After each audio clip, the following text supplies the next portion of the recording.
But it was the fourth member of the delegation who drew the most attention and confusion. An elderly human male, moving slowly with the aid of a carved wooden walking stick, seemed almost out of place among the other three. Marcus Webb appeared frail, his white hair thin and his weathered face marked by deep lines. His official designation was cultural advisor. But there was something in his bearing, the way other humans deferred to him slightly, the careful attention he paid to their surroundings, the old scars visible on his hands, that suggested his role might be more significant than his title indicated. As the delegation approached the council chambers, the assembled aliens found themselves reconsidering their assumptions. These humans seemed more complex than their reports had suggested. Ambassador Rodriguez approached the central podium with measured steps, her diplomatic training evident in every gesture. The massive chamber fell silent as she activated the translation matrix, ensuring her words would reach every species present in their preferred communication method. "Honored delegates of the Galactic Council," she began, her voice carrying the weight of representing an entire species. "We come before you not as conquerors or warriors, but as beings seeking to join the greater community of intelligent life. Your species has a documented history of violence spanning thousands of years." HFY interrupted, her wings shifting to display skeptical patterns. "How do we know you won't bring that same aggression to our peaceful alliance?" Rodriguez nodded thoughtfully, having anticipated this exact challenge. "You're absolutely right to be concerned, Ambassador HFY.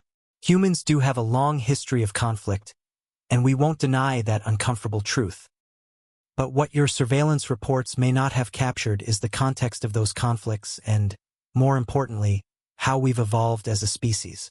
Dr. Mitchell stepped forward with practiced precision, activating a sophisticated holographic display system that filled the air above the assembly with three-dimensional data. "If I may, honored delegates, I'd like to present a different perspective on human nature, one that your intelligence gathering may have overlooked." The display materialized into a detailed representation of Earth, rotating slowly to show the intricate political boundaries that divided the planet's surface. Different nations were highlighted in various colors, creating a complex mosaic of territorial divisions that seemed almost chaotic to species accustomed to unified planetary governments. What you observe here is a world containing 195 sovereign nation-states, each maintaining independent governments, military forces, and economic systems, Mitchell explained, manipulating the display to show population densities and cultural diversity indices. These nations encompass over 7,000 distinct languages, hundreds of major religious belief systems, and countless cultural, ideological, and philosophical differences. Our people practice dozens of different forms of government, from democratic republics to constitutional monarchies to federal confederations. Murmurs of astonishment rippled through the assembly as delegates processed this information. Most species had achieved planetary unity before developing spaceflight, viewing such diversity as inherently unstable. By every statistical model employed by galactic sociologists, Mitchell continued, a species exhibiting this level of diversity should be locked in perpetual warfare. The mathematical probability of sustained peace among so many competing interests approaches zero according to standard xenopolitical theory. The chamber buzzed with discussion as various species consulted their own experts, many reaching the same conclusion through their analytical systems. And yet, Mitchell's voice cut through the noise. We haven't experienced a global conflict in over 73 standard years. Regional conflicts, yes, but nothing approaching the scale of our historical world wars. The question that should fascinate you, honored delegates, is not why humans fight, but why we've learned to stop fighting. Ambassador Rodriguez reclaimed the podium, her expression combining pride with hard-earned wisdom. The answer is both simple and profound. We learned that war is expensive. Not just in terms of resources, lives, or infrastructure, though those costs are staggering. War is expensive in terms of opportunity. Every moment spent in conflict is a moment not spent exploring, learning, creating, or growing. The human presentation continued for 3 full hours, each argument carefully constructed and supported by data that painted an increasingly complex picture of their species. The delegation presented sophisticated statistical analyses, philosophical frameworks, and cultural explanations for humanity's evolution from warlike tribalism to diplomatic cooperation. They spoke eloquently about the United Nations, a global organization that had managed to prevent world wars for nearly 8 decades. They detailed international law, showing how humans had created binding agreements that transcended national boundaries. They demonstrated the gradual decline of warfare as their civilization matured, with graphs showing reduced military spending relative to economic development and education. But despite the eloquence of their arguments and the impressive nature of their data, the alien delegates remained deeply skeptical. The galaxy's history was littered with too many cautionary tales. The ruins of once great civilizations that had trusted aggressive species, only to find themselves conquered or extinct. The Veltar themselves had nearly fallen to such a mistake 3 millennia ago, and the memory of that near catastrophe influenced every decision the Council made regarding potentially dangerous species. Ambassador Kethmore's metallic spheres arranged themselves into a formation that his species used to indicate serious concern, pulsing with deep red warning light. "Your words are indeed beautiful, Ambassador Rodriguez." His synthesized voice carried undertones of skepticism that translated across species lines. But actions speak far louder than rhetoric. How do we know that when faced with real adversity, true existential threat, your species won't revert to its primitive instincts? The question hung in the crystalline air like a physical challenge, causing several human delegation members to exchange subtle glances. Commander Thompson's jaw tightened almost imperceptibly, while Dr. Mitchell began accessing additional data files on his portable display. Counselor Zirith of the Peaceful Reaches, a crystalline being whose voice chimed like wind through glass formations, leaned forward in her containment field. What happens when diplomacy fails completely?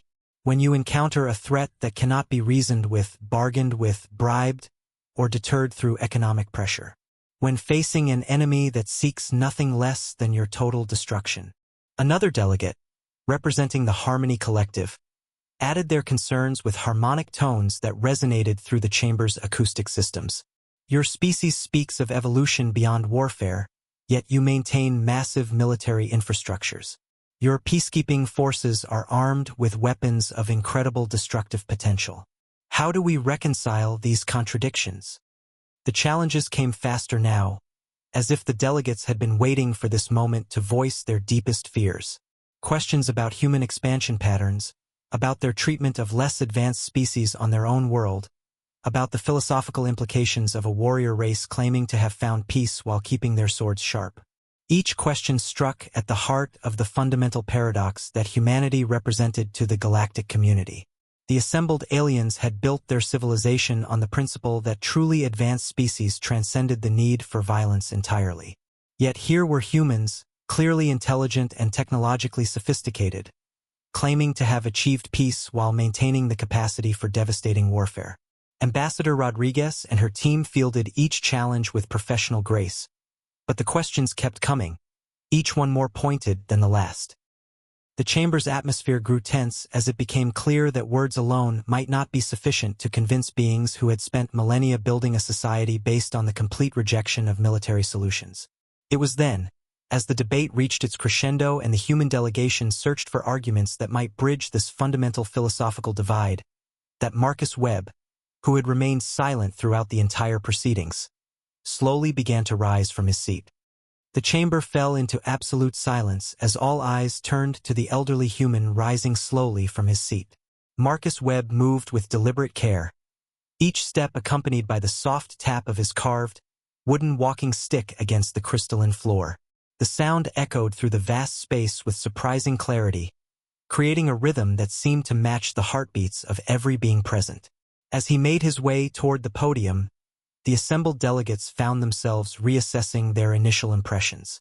What they had dismissed as frailty now appeared as something else entirely, a careful economy of movement that spoke of old injuries accommodated rather than overcome. The way he carried himself, the alertness in his gray eyes despite his age, the respectful attention his fellow humans paid to his progress. All of it suggested depths they had not initially perceived. "May I?" he asked quietly when he reached the speaking platform, his voice carrying a gravelly texture that spoke of decades of use in harsh conditions. Ambassador Rodriguez nodded without hesitation, stepping aside with a deference that did not go unnoticed by the alien observers. Dr. Mitchell and Commander Thompson similarly shifted their positions, creating space not just physically but symbolically, as if acknowledging that what was about to be said required a different kind of authority than diplomatic credentials could provide. Marcus Webb positioned himself at the podium, his weathered hands gripping its edges with a firmness that belied his apparent frailty. For a long moment, perhaps 30 seconds that felt like an eternity, he simply looked out at the assembled delegates. His gray eyes, set deep in a face marked by time and experience, seemed to take in not just the incredible diversity of life forms before him, but something deeper about what they represented. When he finally spoke, his voice was quiet, but possessed a quality that made every word carry clearly through the chamber's acoustic systems without amplification. "My name is Marcus Webb," he began, and somehow that simple statement carried more weight than all the diplomatic presentations that had preceded it. "I'm 73 standard years old, and I've been many things in my life. A soldier, a peacekeeper, a father, a grandfather, and most recently, an old man trying to make sense of a galaxy much larger and more complex than the one I grew up believing in." He paused, shifting his weight against his walking stick, and several delegates noticed old scars on his hands. Not the neat surgical marks of medical procedures, but the irregular patterns left by violence and hard use. "I've seen things that would give most beings nightmares," he continued, his voice remaining steady despite the weight of memory behind the words. "I've done things I'm not proud of in service of protecting others, and I've failed to do things I should have done when the moment demanded action instead of hesitation." The chamber remained utterly silent, every being focused on this frail-looking human who somehow commanded their complete attention through nothing more than quiet honesty.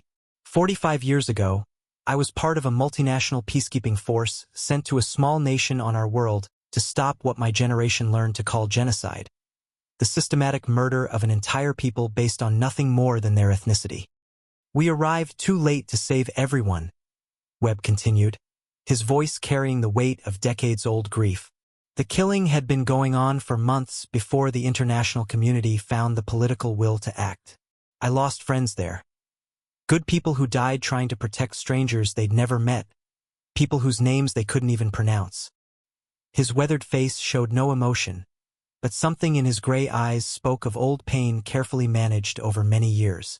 20 years ago, my unit was deployed to provide humanitarian aid after a massive earthquake devastated a region that had been our enemy just a decade earlier. We worked for 3 weeks straight, 18-hour days pulling survivors from rubble, distributing food and medicine, rebuilding critical infrastructure. No glory in it, no victory parades when we returned home. Just the quiet satisfaction of helping people who desperately needed help.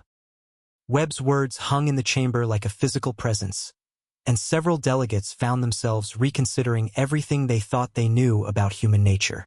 "You see, honored delegates," Webb continued, his voice growing stronger with conviction. "You've been looking at human warfare as evidence of our primitive nature, but you're missing the fundamental point entirely." He activated the holographic display with movements that spoke of long familiarity with technology despite his apparent age. But instead of showing the battles and wars the delegates expected, the images that appeared were different. Field hospitals treating wounded from all sides of conflicts, refugee camps where former enemies worked together, massive disaster relief operations spanning multiple nations. "Yes, humans wage war," Webb acknowledged, manipulating the display to show peacekeeping missions across human history. "But we also end wars. We've developed an entire philosophical framework around something we call just war theory. The radical idea that violence is only morally acceptable under very specific circumstances, and even then, it must be conducted within strict ethical limitations." The images shifted to show something no alien society had ever developed. War crimes tribunals where humans prosecuted their own soldiers for battlefield atrocities, memorial sites where former enemies honored each other's dead, international courts where military leaders faced justice for violating the laws of war. "We are perhaps the only species in the galaxy that feels genuine guilt about necessary violence," Webb continued. "We build monuments to our enemies' dead alongside our own. We study our conflicts not to glorify them, but to learn how to prevent them. We have entire academic disciplines dedicated to understanding why wars start and how to stop them before they begin. Commander Thompson stepped forward, her military bearing somehow less intimidating now. Every human soldier receives extensive training in the laws of war before deployment. We have binding international agreements about civilian protection, prisoner treatment, proportional response. We court-martial our own people, sometimes our own officers, for breaking these rules, even in the heat of battle. And here's what your intelligence reports probably didn't capture, Webb added, his voice carrying a note of pride mixed with sorrow. In the last century, humans have fought more wars to stop atrocities committed by others than to advance our own territorial or economic interests. We've intervened in genocides, stopped ethnic cleansing campaigns, and fought dictators not because they threatened our homeworld, but because they threatened people who had no means to protect themselves. Dr. Mitchell stepped forward to support Webb's argument, calling up statistical displays that painted a compelling picture. The data speaks for itself, honored delegates. Modern humans are involved in fewer conflicts per capita than any previous generation in our recorded history. We've created international courts, peacekeeping forces, and diplomatic institutions specifically designed to prevent warfare before it begins. But, Webb said, raising a gnarled finger that somehow commanded the attention of every being in the vast chamber. And this is the crucial point you must understand. We maintain the capability for war because we've learned through bitter experience that some threats can only be stopped by force. Not because we enjoy violence, but because sometimes it's the only way to protect those who cannot protect themselves. The chamber erupted in a cacophony of discussion as delegates processed this radically different perspective on human nature. The revelation wasn't just about humanity's capacity for violence. It was about a species that had weaponized compassion itself, turning their martial capabilities into tools of protection rather than conquest. Ambassador Ziwexthera fluttered her wings in patterns that displayed deep nervousness, her voice cutting through the noise. You speak eloquently of protecting the innocent, Ambassador Webb, but how do we know you wouldn't eventually decide that we ourselves need protection from our own decisions? How do we know you wouldn't become the very threat you claim to guard against? Webb's weathered face creased into what might have been a sad smile, the expression of someone who had wrestled with this exact question for decades. Because that's not how we define strength anymore, Ambassador. True strength isn't the ability to conquer others. It's the wisdom to know when not to use the power you possess. He looked around the chamber slowly, his gray eyes taking in the incredible diversity of beings who had gathered to judge his species. Honored delegates, in your admirable quest for peace, you've inadvertently created a galaxy where the strong prey upon the weak because the weak have no protectors. You've avoided conflict by avoiding commitment to anything worth fighting for. The words stung because they contained an uncomfortable truth that many delegates had privately acknowledged but never voiced. Numerous council species had indeed retreated into comfortable isolationism, choosing to ignore distant conflicts rather than risk their own safety by intervening. Humans offer something fundamentally different, Ambassador Rodriguez said, retaking the podium with renewed confidence. We offer a partnership based not on avoiding all conflict, but on ensuring that when conflicts inevitably arise, they're resolved justly and as quickly as possible, with minimal suffering for all involved. We've learned through centuries of trial and error that peace isn't simply the absence of war, Commander Thompson added, her military bearing now seeming less threatening and more protective. True peace is the presence of justice, backed by the will and capability to enforce it when necessary. Marcus Webb stepped forward one final time, his voice carrying the authority of lived experience. I've spent my entire life learning that the most peaceful person in any room is often the one most capable of violence, because they understand its true cost and will do anything to avoid paying it unnecessarily. He gestured toward the assembled delegates with his walking stick. You want to know if humans can be trusted with power? Look at our history objectively.